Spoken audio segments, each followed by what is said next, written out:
Licensing reimagined.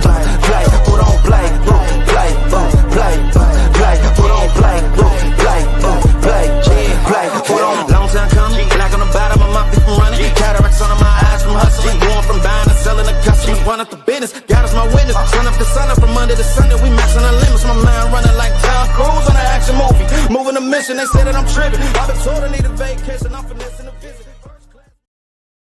What is up, everybody? Welcome to DFS by the Numbers. These are my final thoughts for UFC Vegas 104. We have Marvin Vettori going against Roman Dolidze 2. And yeah, I'm looking forward to this this card, man. It's a greasy card. It's a sketchy card. It's a really, really sketchy card. And the weigh-ins were sketchy as well. We had 3 fighters miss weight. 1 fighter looked completely awful. 1 fighter missed weight by like 5 pounds. It was just an absolute mess. But it looks like we have all the fights staying on the card, which is nice, which I kind of didn't expect. Typically, when you have a guy miss weight by 5 pounds, the fight falls off. But no, all 13 fights still on the board. And yeah, going to talk through these fights here, have some action, have probably too much action on this card, but some spots did stick out. Going to talk some Draftkings as well. So yeah, it should be a fun little show here and a fun little card coming up on Saturday. Before we get into, if you guys could do me a favor, like the video, subscribe to the channel, and be on lookout for Best Bet tomorrow, going live probably around 3 Eastern time, around there. And yeah, so that's about it, guys. Man, this card. We got Bradley saying, I hope this stream involves a song or two to start things off. Not this stream, but geez, I think I should start singing more. I mean, I gained like almost 100 subscribers just from singing. I've had people reach out, and my father-in-law has a band. He wants me to sing a song with him. I mean, it's a lot of opportunities look to be presenting themselves.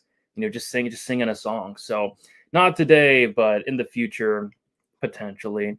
We got Jacob. What is good? We got 200 on Dolidze. I'm on the other side, but one of us will win. Call me Hot Eva. Let's go. Let's get it. We got Tiger in the building. Scale looked minus 400 today. I thought we might see a finish. Yeah, Chidi and Jwani, borderline did get finished today. It was not the best look. Which fighters missed weight? Chidi missed weight. Musasa missed weight, but I'm not sure if Musasa went back and cut. I think he needed to only cut like an extra, maybe quarter pound or so. Not sure if Musasa went back and got it, and then Nurgozhay missed weight by like 5 pounds. You got Dustin. Good luck, Brady. Hit us on a high note. What is up, Dustin? Yeah, they're keeping the Nurgozhay fight on. I can't believe it. Yeah, it's crazy. 5 pound weight miss. A Blackshear by Twister plus 8,000 is the Walter Walker heel hook of the card. Could be, dude. I do like Blackshear to get us up. We got Forrest saying, Brady, I've been following you for almost 4 years now and had no idea you had the voice of an angel. Pipe up that like button, peeps. Yeah, I mean, I've sung before on stream. I put on the Liang Na wig for one of the shows. But yeah, not often I bring it out. All right, guys.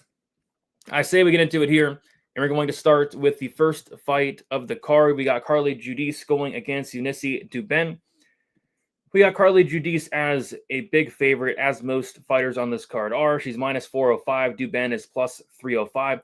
Duben looked to be in very good shape. She seems to be taking this very seriously, so that's good.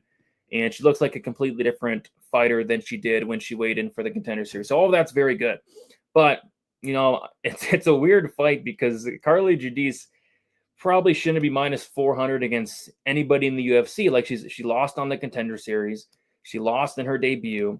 But I think there's a reason Carly Judice is such a big favorite. And I know a lot of people are on Duben here as a very big dog. But I don't know. I'm not sold on Duben. You look at her fight before the Contender Series. She's, fighting 0-0 fighters, and you go and watch those fights with the very limited tape available, and she doesn't look that great. She could be making improvements, and you got to imagine she is, but I'm just not sure she's a UFC-level caliber fighter ever. You could also argue that Judice is not a UFC caliber fighter either. So, yeah, I don't know. What I do like here, though, is some violence. I'm on the fight doesn't go to decision, plus 126 for 1.25 units. It's a spot that I really do like this week, because if it turns out Duben is the real deal, like a lot of people think, then Duben potentially knocks out a very hittable Judice in the first round.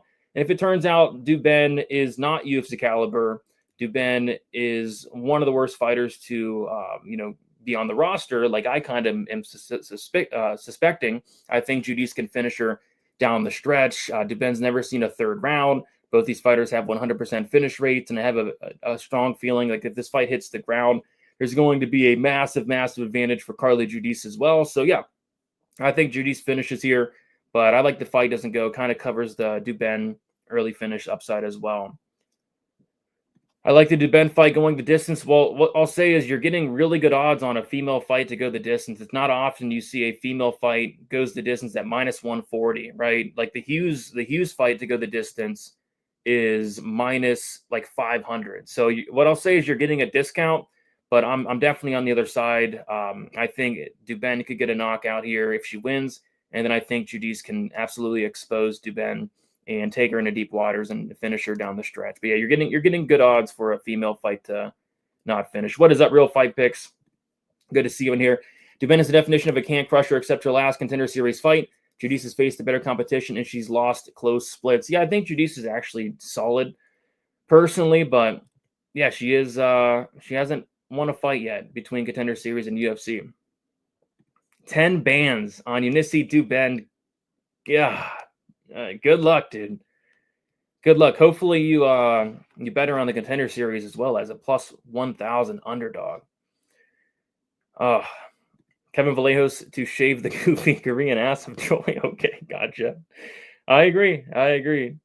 Eunice's been practicing martial arts since she was 8 and has a black belt in karate and wushu. Underrated defense. Carly has been practicing MMA for 5 years. Fair enough.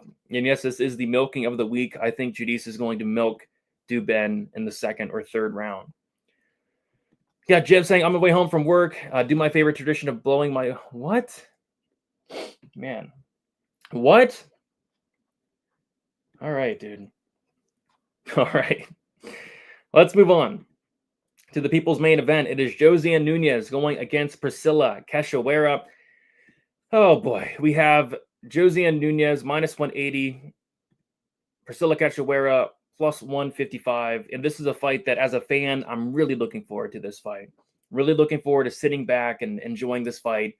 As a fan, from a betting perspective, there is no way I would ever put money on this fight. I'm not laying minus 185 on Josiane Nunes. I'm not laying any money on Priscilla Cachoeira. I'm not laying any money on any of the props. It's just a big, giant stay away from me.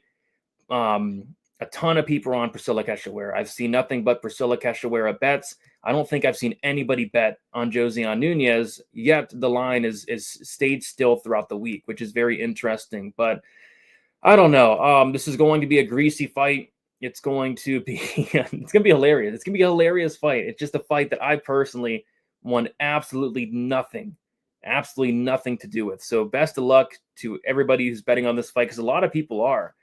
But I will not be one of those people. And if you are betting on this fight, you might have a serious, serious problem if you're betting on either of these ladies here. So yeah, it's I'm picking Nunes because I just think she's better, but she's also not great in her own right. So yeah, give me a one big giant pass. Nunes looks like a Ninja Turtle. She does. She really does. Nunes is so handsome. Yeah, she is. I mean, she's definitely you could argue she's the more handsome fighter in this matchup. We got Moise in the building. I like a real man like Brady. So handsome. Appreciate you, Moise. There will be no head movement. None. No head movement. Absolutely none. Josiane Benavidez. Nunes definitely has a... Okay. I mean, if one of these fighters were to, I think it would be her. But I don't know. I mean, I like to dive deep into fights, but not that deep. How do you feel about parlaying all these women fights to go the distance? I wouldn't do it. I think the Judice fight finishes. I think the Nunes Cachoeira fight goes to decision, but it'll be the biggest sweat of your entire life. They're going to be throwing hard with no defense involved, landing probably 300 combined significant strikes. And then obviously the Hughes fight's going the distance, but it's minus 500. So I wouldn't do it, but I wouldn't do it, but we'll see. All right, moving on. to the next fight. And yeah, we haven't talked about the card from a DraftKings perspective. I got to throw some DraftKings stuff in there. So yeah, I like Judice quite a bit this week. I think she's going to be a little contrarian because she's very expensive. She hasn't gotten a win yet, but I love the volume, and I think she's live to finish and even grapple Duben here. So I like Judice quite a bit. Duben, kind of a dart throw, where if she's winning, I kind of feel like it's her catching Judice early. And then as far as this Nunes Cachoeira fight, although I don't like it from a betting perspective, from a DraftKings perspective, and I haven't built my lineups yet, I'm going to be all over it because Priscilla Cachoeira fights, they score incredibly well. When she's winning, she's scoring very, very highly. She's typically finishing her opponents in a win. And then in a loss, Priscilla Cachoeira has to give up some of the most DraftKings points on the roster. Like anytime she loses a fight, her opponents absolutely go off. So yeah, I think this Nunes Cachoeira fight, I would be kind of surprised if it didn't score very well for the winner. So I think it's a very important one. Moving on to Andre Lima going against Daniel Barz. We have Andre Lima as a big favorite. He's currently minus 410. Daniel Barz is plus 340.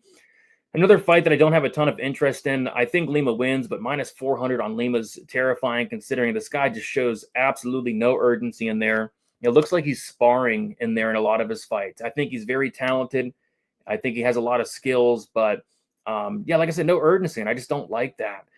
What I do like, though, is the point deduction prop, and it's typically plus 2,000. I'm going to be taking a look at that because this guy, Andre Lima, is the biggest cheater in UFC history. This guy is grabbing the cage. He's grabbing the gloves. He's grabbing the shorts. He's poking eyes. He's missed the weight in the past. Andre Lima is the biggest cheater in UFC history, and he's going to cheat in this fight. You got to imagine. So I think the point deduction prop at plus 2,000 is a great look. And if I can get access to that, I'll be sprinkling that for sure. But outside of that, nothing's sticking out. I think Andre Lima wins. I think it's probably a lackluster fight because this guy Lima just doesn't do enough. Just like I said, no urgency in there. So yeah, Lima by decision for me. We got Patrick in the building. Happy Friday to you as well. What's better, Lima KO decision or over 2? Over 2.5 rounds? I kind of like the over, but it's not. It's like minus 200 for the over. But I guess I think this fight goes over because Lima just doesn't have any urgency whatsoever. From a DraftKings perspective, I just can't get to Lima at 9,000. I think there's a bunch of better plays on the slate. And as far as Barz, I don't see him winning this fight. So yeah, not loving this fight from a DK perspective or a betting perspective. Lima unanimous. Yeah, I think so too. Could even be a split. Like he went to split with Mitch Raposo, like, which I didn't agree with, but that shouldn't be happening. But it just goes to show you that this guy Lima just like I said, no urgency from the guy. All right. Moving on to the next fight.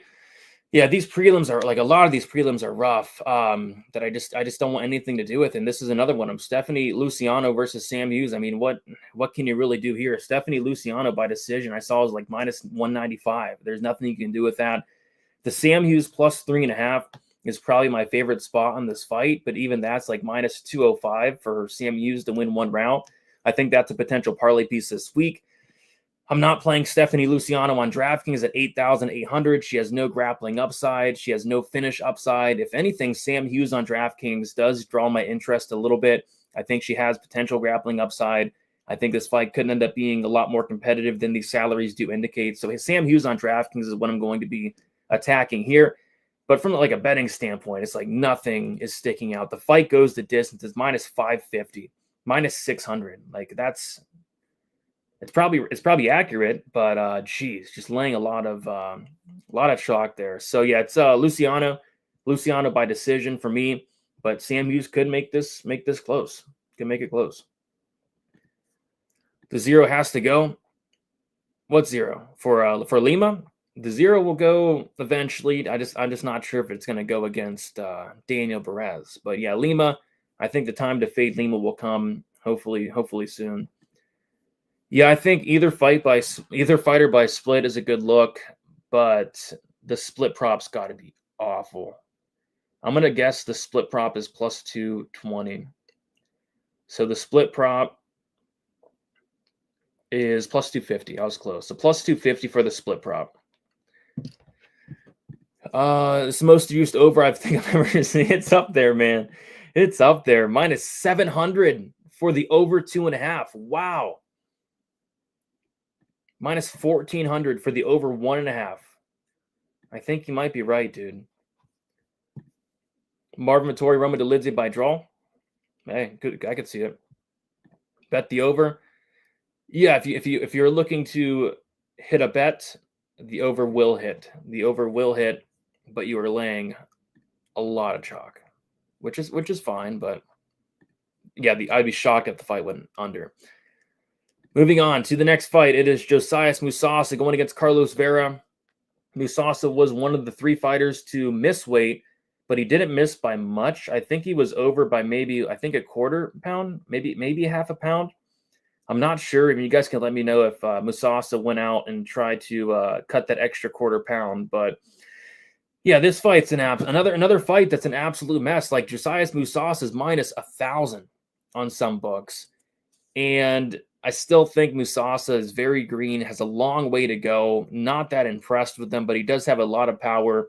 I just don't think he should be minus 1,000 against anybody. But he's fighting Carlos Vera. Like, I think the matchmakers are doing a really solid favor for Musasa because, I mean, anybody other than Carlos Vera, if this guy was minus 1,000, I'd probably be betting against him. So I think that, I don't know, this fight can play out a bunch of different ways. Like, I could see, Carlos Vera has never been knocked out in 15 fights. The obvious prediction here is like Musasa by knockout, but this guy Vera, I could see him just flopping to his back, rolling for legs, and that's going to take a lot of time off the clock. Like, it wouldn't shock me if this fight went to decision. Like, we saw Vera go to decision with Rinya Nakamura just because Vera didn't want to engage at all, didn't want to put himself in a bad spot. So this fight could end up going to decision. So the under was something I had my eye on earlier in the week.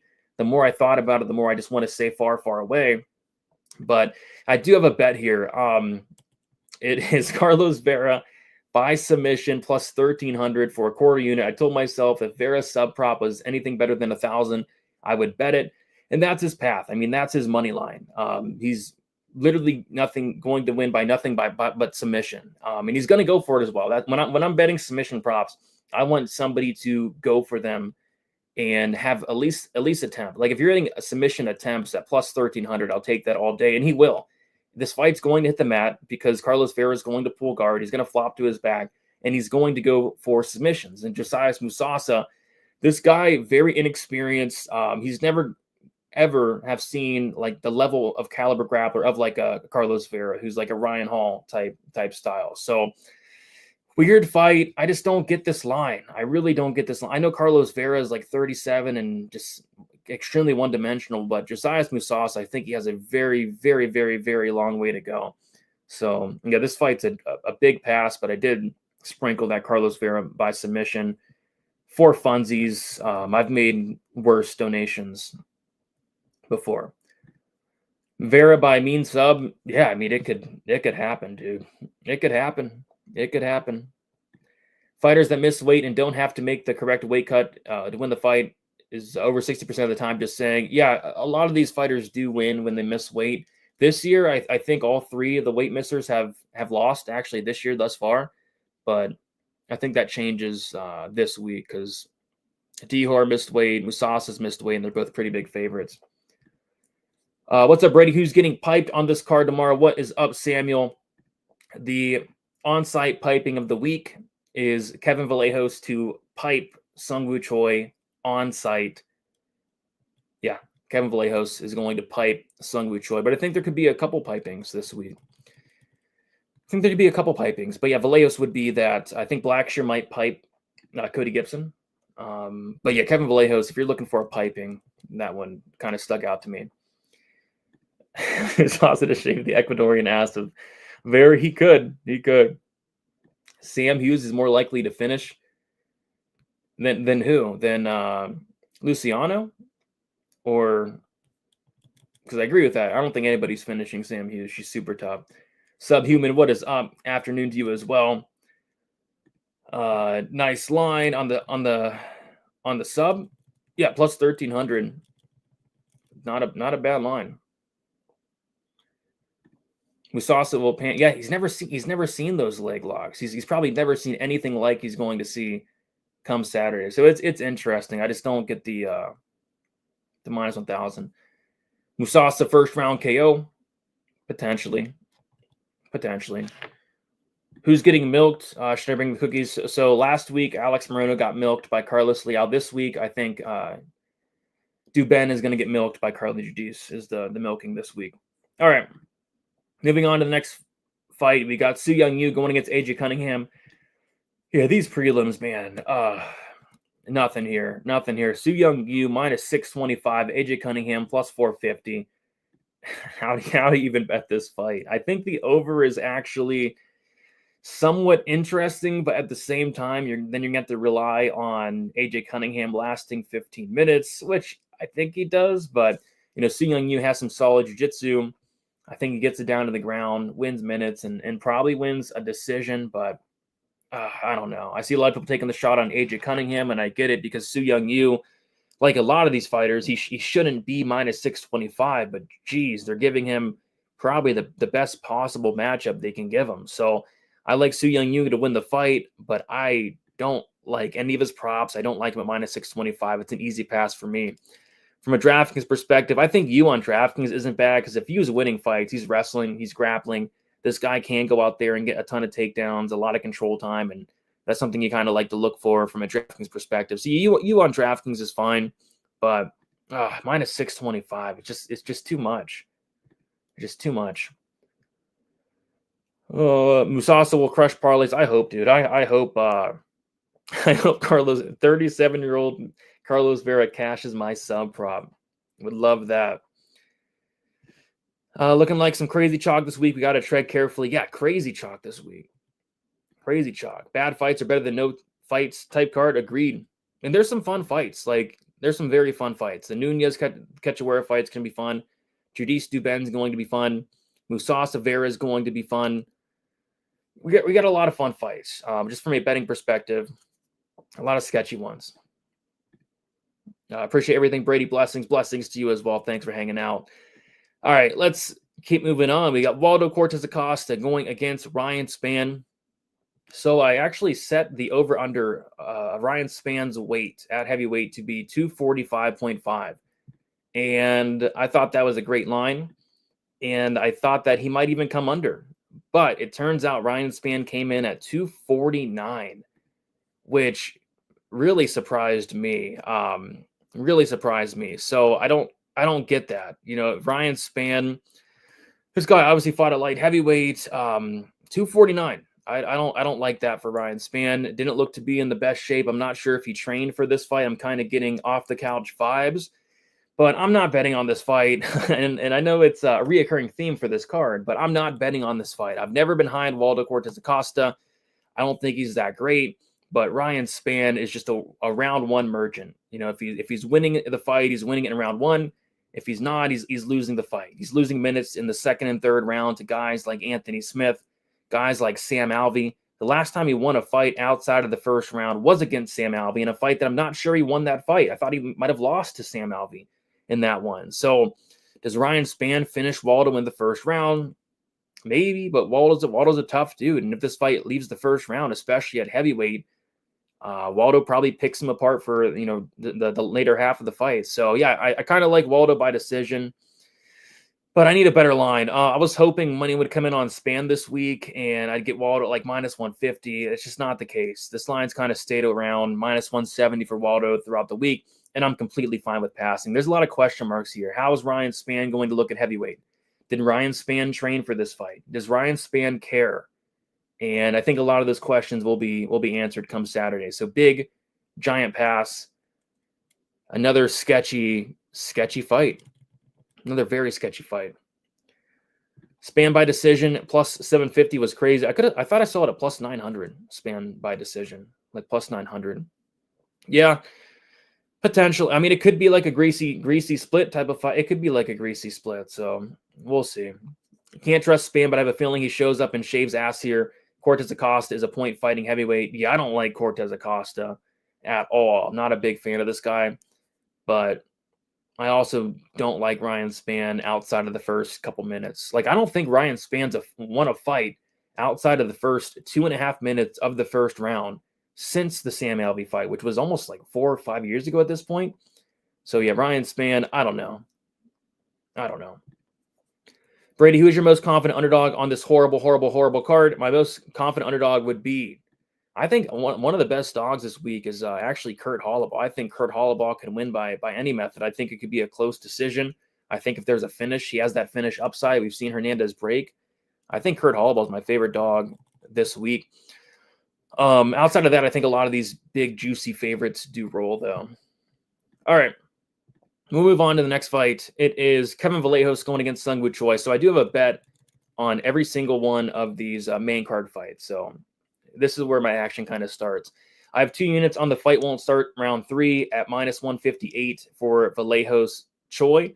And yeah, I think Vallejos finishes Choi within these first 10 minutes. You know, Sung Woo Choi, I actually think he's a skilled fighter, but he's lacking two things that are very important with the style that he brings to the table. And the 2 things he does lack is striking defense.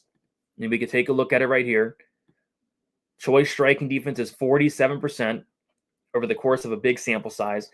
And then he also lacks a chin. This guy was getting dropped by Michael Trizano. This guy got knocked out by Michael Trizano. Got dropped like 50 times against, what's his face? Kulabau. Obviously got knocked out by Steve Garcia, which no shame in that. But yeah, I mean, Sung Woo Choi, the style he has is just a swing and bang type style. I mean, this is a guy that when he gets hurt, he kind of wants to get it back, and then he'll just throw caution to the wind. And Kevin Vallejos will oblige here. I think these guys are going to stand and bang until one man falls. And I got to go with the younger guy with better durability, and that's Kevin Vallejos. So, yeah, Vallejos KO 1-2. Fight won't start round 3 for me. 2 units, -158. I would be going heavier on that, but this is a featherweight fight. And I don't know what it is with featherweight fights, but sometimes they just don't finish when I really think they do. But this is one where, you know, this fight should finish. I think somebody's getting served here. So yeah, Vallejos by knockout. From a DraftKings perspective, I think Vallejos at 9,100. There's a ton of value there. I feel like this guy should be priced above some of these other guys up in the 9K range. So Vallejos, I think, has first, second round knockout upside. As far as Sung Woo Choi, I just can't trust the chin. Just can't trust the chin, but maybe could be an interesting dart throw if he is able to. I think he'd have to win by knockout, but Vallejos is super tough. Not even Gene Silva could finish him. So yeah, I like Vallejos here, and I think he pipes up Sung Woo Choi on site this week. Shout out to Colton G. Cunningham, the only big dog that kind of interests me. Decision at +1050 seems off. I saw the decision at like +1500, which is kind of crazy because I do think the fight goes the distance. And I don't think Yu is that great. So, but I'm not touching that fight personally. This Korean Choy is going to get his head punted into the cheap seats. I think so as well. He's just too chinny. Just too chinny. What's up, Brady? What is up, Marvin? We got Nzidu. Hopefully I'm pronounced Xnidu. What is up? Saying it's up, DFS. R&B Brady. Love from Nigeria. What is up? What is up? Good to see you in here. All right. So yeah, I think this dude gets piped. I think this dude Choy gets piped, man. We have DR Nurgozhay going against Brenton Heber. Yeah, so Nurgozhay shows up today at weigh-ins and weighs in at like 210, 211. Forget which it was, but he missed weight by like 5 pounds, Nurgozhay. And what I'll say about that is you can look at it a couple different ways. What it looked like to me is this guy didn't even attempt to cut weight. It was a very, very weird look. He didn't look drained, didn't look like he tried. The dude clearly cheated, and he's coming in here with a 5-pound advantage. So I'm not sure that the weight miss is going to affect him in a negative way, but I don't know. It could be injured. He could. I don't know. I really don't know. But what I do know is he looked fine, I guess, on the scale. So outside of that ridiculous weight miss, I do like him to win here quite a bit. I like him to finish Heber. Heber's been finished 5 times, 3 by knockout, 2 by submission. I think Nurgozhay can knock him out on the feet. I think he can take him down, pound him out. I think he could submit him. But the weight miss does kind of sketch me out a little bit, or it could help him. Or it can help him here. So the inside the distance prop for Nurgozhay, it's like minus 137 best price. What I did do is I did a 3-leg Hail Mary parlay, and I threw that in there, but that's about all I'm going to do. I just don't want to lay a ton of chalk on, somebody making their debut, but I think he does go in there and beats Heber. I just don't think Heber's UFC caliber, and I actually think Nurgozhay is pretty good. I think he's a pretty good fighter. Just the weight miss is kind of weird to me. None of these guys in the main event have been finished. Is there a big odds on one of them getting a finish? Dolidze's finish props aren't as big as you'd think they'd be. I think I saw Dolidze inside the distance at like plus 250. And if there was to be a finish in the main event, it would be Dolidze getting a finish. But yeah, the Marvin finish props, they're big. It's just hard to imagine him finishing Dolidze unless somebody gets injured in the fight or something. I think that fight goes 25 at a high clip. Tony's saying, I was worried about DR's weight miss and not so cut physique. And then I saw that yeah, exactly. That's how he normally looks. He normally looks that way. So I think if anything, like if he's not injured or whatever, if he did come in here and just not try to cut weight, if anything, that should benefit him. So we'll see. We got Burgos. There you go. Appreciate you, TH. So yeah, just a half unit shot on that 3-leg parlay. I'll talk about the other legs very shortly here. Talk about the next leg coming up, actually. Damon Blackshear, Cody Gibson. Blackshear, pretty big favorite here. What is he? Minus 430, Cody Gibson plus 330. A spot that I really like here is Blackshear by submission. It's one that stuck out to me all week. Gibson's been submitted 4 times. Blackshear's no joke on the ground.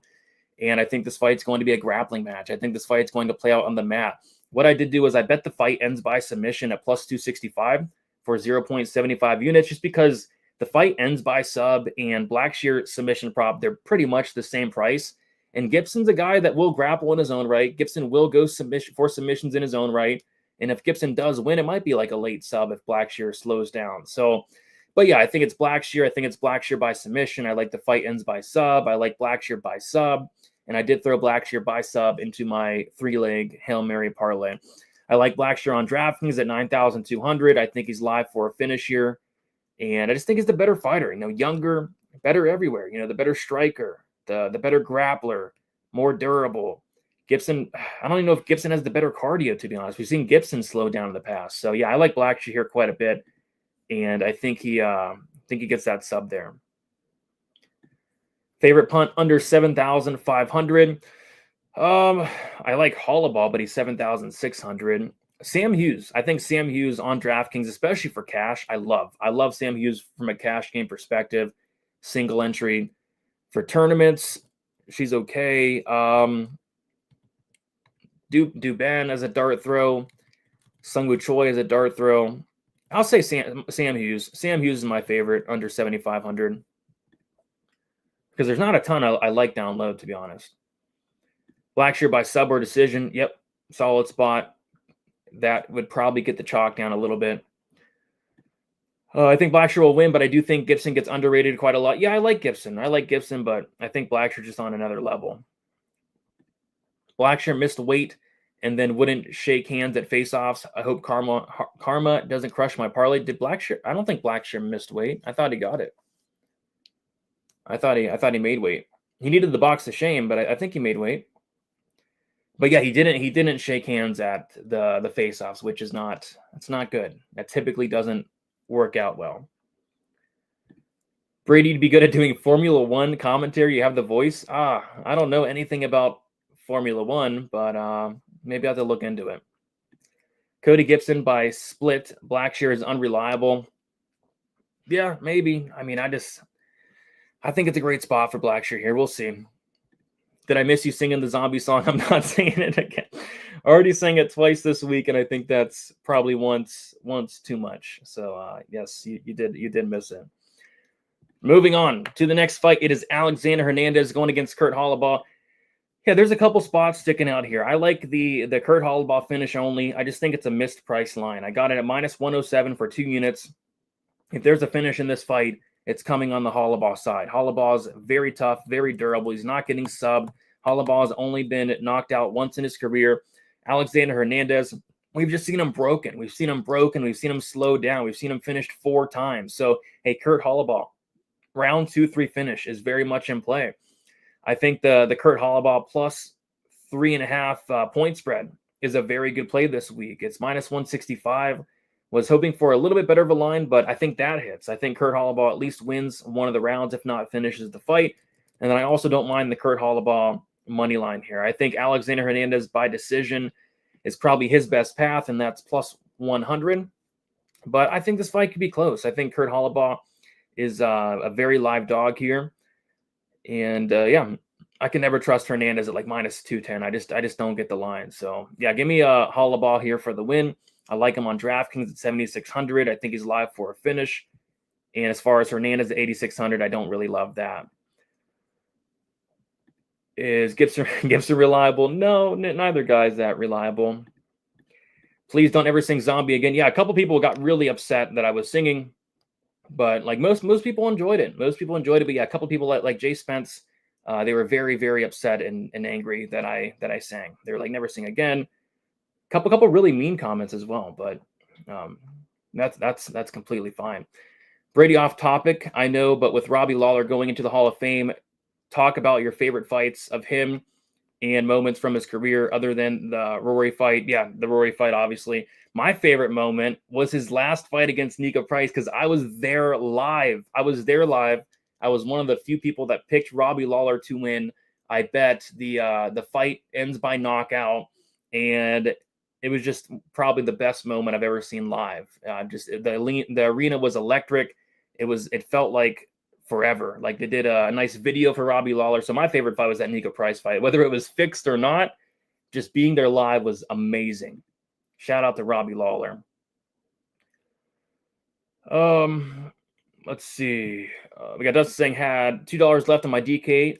Made for a funsies parlay, Vera sub, Hollabaugh decision, Vallejos KO, Judice money line, and hoping for the MMA gods and Father Time to looks out for Delize TKO plus 78,209 payout over 1,500. There you go, Dustin. Best of luck. Hopefully you can hit that one. That'll be a major hit. Does Nurgozhay have good cardio? Not really. He's been 5 rounds, I think, but not really. But Heber also doesn't have good cardio either. Kurt by punches, if you had to be specific, Hernandez only been subbed once. I think it would be it could be sub. Could be sub. If he's really tired, I could see a sub. Could be punches. I could see any method for Kurt here. I could see a knockout, a decision, or a submission. So I probably should be betting Kurt, which I did with the finish only, but I probably should be on the money line. We'll see. I picked Robbie to KO Nico Price, and it was amazing. It was amazing. Appreciate you, Subhuman. What's safer in the main event? Fight starts round 2 or Vittori doesn't win by submission, both minus 2,000. What's safer is probably Vittori doesn't win by submission, but both are very, very, very safe. Brady, do you watch On the Line? And what do you think of Jwani and Nick from the show and their analysis? I do not. I think I maybe watched it once. I don't know where to find it. I think it might be on like Fight Pass, but I never been able to see it. So haven't watched it. I enjoyed singing. You nailed it. I think Hernandez is better at lightweight. Yes, Hernandez at featherweight was awful. I think he went like 0-3. But he's better. He's much better at lightweight. That's for sure. But he just went to split with Austin Hubbard. So that's why I don't know. Let's move on to the next fight. It is Elijah Zaleski dos Santos going against Chidi and Jwani. We have Elijah Zaleski dos Santos minus 205, Chidi and Jwani at plus 175. And yeah, so the person that looked the worst at the weigh-ins today was Chidi and Jwani. He missed weight by a pound, and he looked awful. He looked like death. He looked like a skeleton. It looked like the scale had finished Chidi and Jwani today. And even like when they were facing off, he looked terrible. He looked awful. Chidi and Jwani, although he's 2-0 at the weight class, I'm not sure if, cutting weight, this much weight at 36 years old with, over 30 fights is the best idea for his health. And yeah, missed weight by a pound, which those are the worst weight misses. You don't want to see your fighter miss weight by a pound. You want to see him miss weight by 5 pounds like Nurgozhay, because Nurgozhay didn't try. Chidi and Jwani looked like he killed himself to try to make weight. So before the weigh-ins even happened, I bet Elijah Zaleski dos Santos to win inside the distance 1 unit at plus 150. I bet the dos Santos submission prop at quarter unit at plus 1100. And if I hadn't bet those yet, I would be on him now.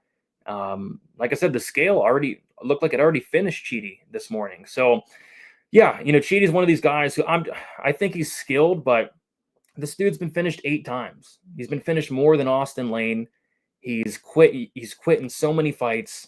He can't battle anytime there's any adversity, anytime a fight's not going his way, he'll look for the door, he'll quit.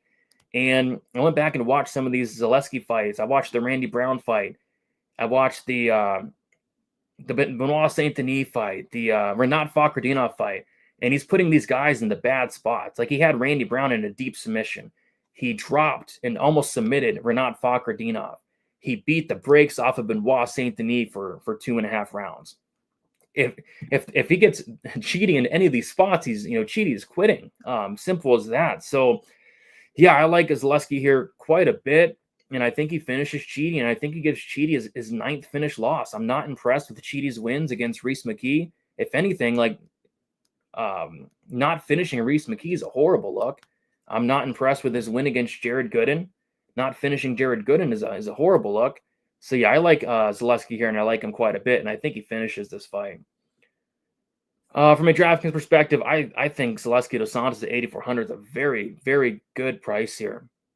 Very good price. I think like I said, I think he's live for a finish. So I like Zaleski on DK as well quite a bit. Santos is a demon. Yeah, Santos is good. Even at 38 years old, he's still going out there. He's being competitive with guys like Renat Fakhretdinov, with guys like Randy Brown, right? He's beating the absolute crap out of Benoit Saint-Denis, whether it's an up a weight class or not. You know, this guy's good. This guy's good. And I don't know. I'm just not a big fan of quitters. And Cheaty and Jwani is one of the biggest quitters in the UFC. He's just done it so many times. All right. Let's move on to the main event. Before we do so, if you guys could like the video, it's much, much appreciated. We got Roman Dolidze going against Marvin Vettori 2. And this was my first bet of the week. I bet Marvin Vettori minus 132 for 2 units. I figured the line would move, and it has. He's now minus 170. And yeah, I think it's a pretty simple fight to break down. You know, the first fight, it was very close, very competitive. A lot of people thought that Dolidze won the fight. It was a minutes versus moments type fight where Marvin Vettori was outlanding Dolidze in every single round, but Dolidze would have some big moments here or there. So, but I think what people are just ignoring here is the fact that this is a 5-round fight and how massive that is. Like that's a big deal. If this was a 3-round fight and Dolidze was at plus 145, I'd probably be betting Dolidze here. But I think those extra 2 rounds, they're really, really important because Dolidze, he slows down in 3-round fights. He's losing 3rd rounds to Anthony Smith. So if this fight gets to the 4th and 5th, like it's projected to do so, I think Vettori just going to be outlanding Dolidze 2 to 3-1. I don't think Dolidze is going to have any success grappling. So for Dolidze to win this fight, it's either going to have to be a crooked, corrupt decision, or he's going to have 3 big moments and 3 different rounds. Hurt Vettori, but Vettori doesn't really get hurt. I've only seen him get hurt once against Jerry Cannonier, but he was able to survive and go the full 25. So, yeah, I think if Dolidze is winning this fight, it's actually going to be maybe a finish. But that's just going to be so hard to do. You know, Marvin Vettori doesn't get finished. So I like Vettori here. And I think he wins by decision. I like him on DraftKings, 8,200, 25 minutes to work with, lots of volume. I think he gets it done here. Weezer on opposite sides. He's got Cheaty by decision. Yeah, me and Weezer are on opposite sides of a lot of things this week, which scares me a little bit, but we'll see. First fight never hit the ground. No, it didn't. Marvin was able to stuff all the takedowns, and I think this fight's going to be no different.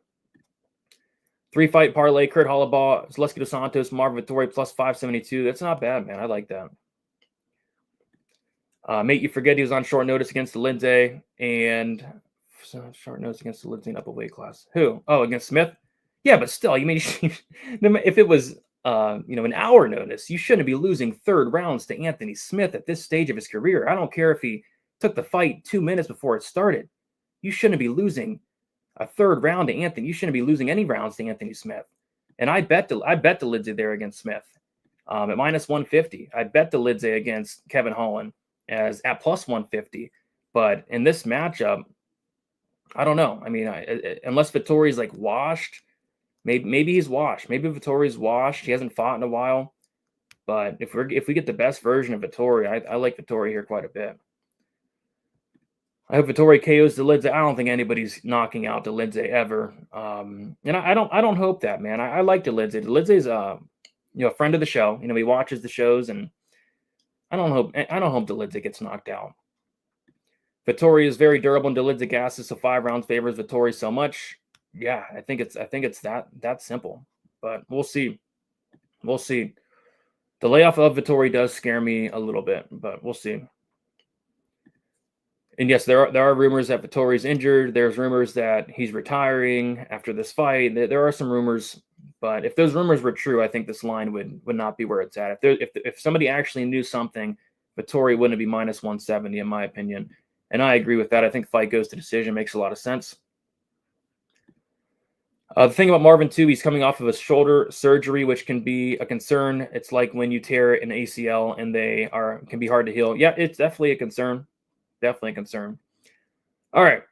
And we got Grateful Dude saying, appreciate your final thoughts. Good luck with all your bets. Good luck to all your bets as well, Grateful Dude. All right, guys, that is about it. I got to head out of here. Thank you so much for watching. Like on your way out, subscribe. Be on the lookout for the betting breakdown video, which will be out in a few hours. And then also be on the lookout for Best Bet, which will be tomorrow around 3 o'clock Eastern time. And yeah, it's about all I got. Best of luck for UFC Vegas 104, and we'll talk to you guys soon. See you later.